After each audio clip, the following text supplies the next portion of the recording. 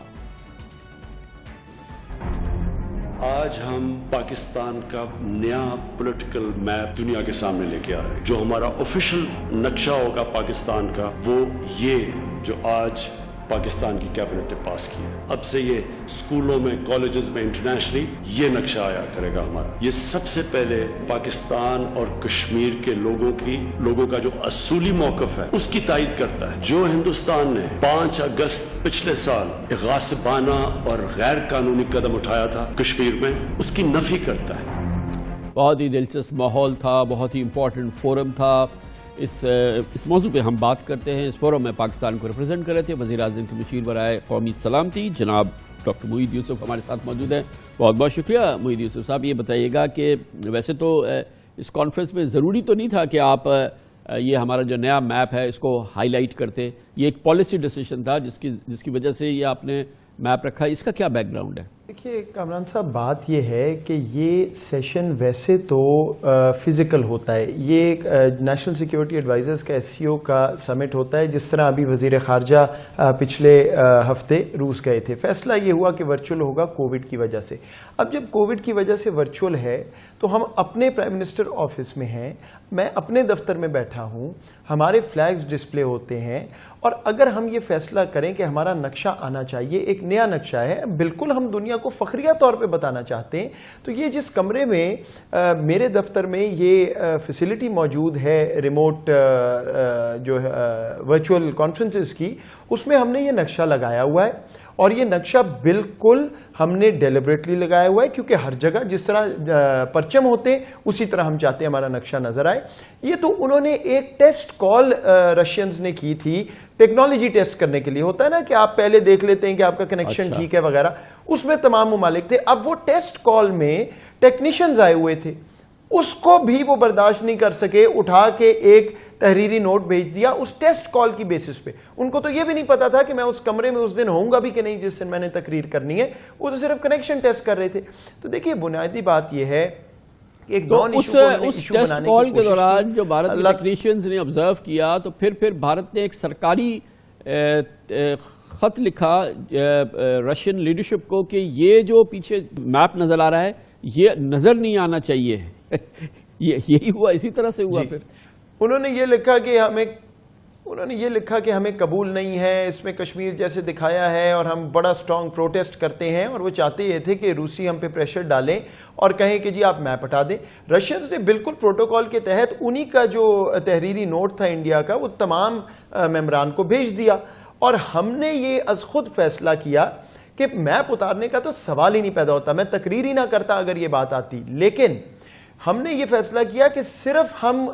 Note لے کے خاموش نہیں رہیں گے، ایک تحریری جواب دیں گے، اور 4 نکاتی جواب ہم نے دیا جس میں واضح کیا کہ پہلی بات یہ ہمارا نقشہ ہے، دوسری بات یہ اقوام متحدہ کی ریزولوشنز کی عکاسی کر رہا ہے، تو اگر ہندوستان کو اعتراض ہے اس کا مطلب ہے وہ اقوام متحدہ کو تسلیم نہیں کرتا ان کی قرارداد کو، اور آخری بات ہم نے اس میں یہ لکھی کہ اصل تو اللیگل آکیوپیشن ہندوستان نے کی ہوئی ہے، تو اگر کسی کو چھوڑنا چاہیے جگہ وہ تو ہندوستان ہے، اور بہرحال کہ ہم اس میپ پہ کھڑے ہیں اور یہ میپ موجود رہے گا، اور کوئی آبجیکشن رشینز کی طرف سے آج تک نہیں آئی۔ میں یہ بھی واضح کر دوں آپ کو، ہندوستان میں کل سے جب اللہ تعالیٰ نے کرم کیا ہمارے موقف کی پذیرائی ہوئی، اور جو پھر ان کے ساتھ ساری دنیا میں ملامت ہوئی، تو انہوں نے اب یہ بات شروع کی ہوئی ہے کہ جی رشینز نے تو پاکستان کو ایڈوائزری بھیجی تھی کہ آپ میپ نہیں لگا سکتے۔ بالکل غلط بات ہے، کوئی ایسی بات نہیں کی گئی، اور بالکل کوئی نیگیٹو کمیونیکیشن کسی ملک کی نہیں تھی۔ اگر ہوتی، اگر کوئی نارم ہوتا، اگر کوئی رول ہوتا، پہلی بات ہم لگاتے نا، دوسری بات کہ کوئی اور ملک واک آؤٹ نہیں کر کے گیا، اور ہندوستان کہتا ہے کہ روس نے ہمیں کہا کہ نہیں آپ پاکستان کے واک آؤٹ کر جائیں تقریر سے، تو کیا روس نے یہ بھی کہا کہ ہماری تقریر بھی نہ سنیں؟ کیا یہ بھی کہا کہ ازبکستان کی تقریر بھی نہ سنیں؟ تو ایک بچگانہ بات ہے، انہوں نے ایک نان ایشو کو ایشو بنانے کی کوشش کی عادتاً، اور اللہ تعالیٰ نے کرم کیا۔ اور کامران صاحب یہ تبدیلی ہے ہماری پالیسی کی، میں واضح کر رہا ہوں، جو کبھی ایسے بات ہوگی we will stand our ground, there is no question about it، اور یہی ہم نے کیا اس دفعہ، اور آپ کے سامنے اس کا نتیجہ ہے، اور اس طرح یہ بلی ہونے والا معاملہ اگر کبھی تھا تو اب نہیں ہے۔ اوور آل جو یہ این ایس ایس کی میٹنگ ہوئی ہے تو اس کا پھر اوور آل ایک نتیجہ کیا نکلا ہے؟ مطلب ایک obviously کانفرنس ہوتی ہے، پھر اس کا ایک کمیونیکے ہوتا ہے، تو کیا نتیجہ نکلا ہے؟ کیونکہ یہ خطہ اس وقت جب یہ ملا ہے، یہ اس وقت ہے جب بھارت انکریزنگلی آئسولیٹ ہو رہا ہے اس پورے علاقے میں، اس پورے خطے میں۔ اس کے نہ بنگلہ دیش سے پہلے جیسے تعلقات ہیں، ایران کے ساتھ تعلقات ختم ہو گئے ہیں، پاکستان کے ساتھ تعلقات انتہائی خراب ہیں، چین سے جنگی کیفیت ہے، اور پھر پورے خطے میں نیپال سے اس کے حالات صحیح نہیں ہیں۔ اب اس پس منظر میں یہ میٹنگ ہوئی تھی جس میں کہ تو کیا اوور آل کیا سچویشن تھی؟ دیکھیے، ایک تو یہ بھارت کے اقدام نے واضح کر دیا جو پاکستان بارہا کہہ رہا ہے کہ یہ ایک آئیڈیالوجیکلی موٹیویٹڈ حکومت ہے جو اپنے آپ کو آئسولیٹ کرنے پہ تیار ہے صرف ایگو کے معاملات پہ۔ چلیں وہ تو ہو گیا، لیکن جو آپ نے پوچھا کہ ہوگا کیا، اس کا پروسیس یہ ہوتا ہے کامران صاحب کہ نیشنل سیکیورٹی ایڈوائزرز کی میٹنگ، فارن منسٹرز کی میٹنگ، اور پھر ایک ہیڈز آف اسٹیٹ کی میٹنگ ہوتی ہے جو روس میں ہونی ہے کچھ عرصہ بعد، جس میں وزیر اعظم صاحب انشاءاللہ شرکت کریں گے اور باقی ممبران کے ہیڈز آف اسٹیٹ۔ تو یہ پروسیس ہے جس کے تھرو ایک فریم ورک بنتا ہے، جوائنٹ سٹیٹمنٹس آتی ہیں کہ آگے ہم نے کس طرف جانا ہے، اور تمام ایٹماسفیئر اس میٹنگ کا میں آپ کو حقیقتاً بتا رہا ہوں بہت اچھا تھا۔ تمام تقریروں میں کوپریشن کی بات ہوئی, تمام تقریروں میں مل کے چلنے کی بات ہوئی, اور ایک کرسی جو ہے وہ پاکستان کی تقریر کے بعد خالی تھی. سو ایٹماسفیئر ٹھیک تھا, یہی فیصلہ ہے. ڈرگز کی بہت بات ہوئی, یہ جو نارکو ٹریفکنگ ہے کیونکہ ایک بڑا ایشو ہے. افغانستان میں امن کی بات ہوئی. ریجنل کنیکٹیوٹی, راہداری کی ہم نے کھل کے بات کی کہ ہم تو چاہتے ہی ہیں کہ ہم راہداری کا ایک ہب بن جائیں, لیکن اس میں مسائل ہیں. افغانستان میں امن نہیں ہے, ہندوستان کا مسئلہ ہے. اور آخری بات, دو ٹوک الفاظ میں ہم نے یہ کہا ہے کہ جو ملک اسٹیٹ سپانسر آف ٹیررزم بن رہا ہے خطے میں, اور جو ملک اقوام متحدہ کے قوانین قراردادوں کو نہیں مان رہا, اللیگلی آکیوپائی کرتا ہے ٹیریٹری, اس کا حل نکالنا فرض ہے بین الاقوامی دنیا کا اور بشمول SCO کا. بہت بہت شکریہ محی الدین یوسف, وزیر اعظم کے مشیر برائے قومی سلامتی ہمارے ساتھ موجود تھے.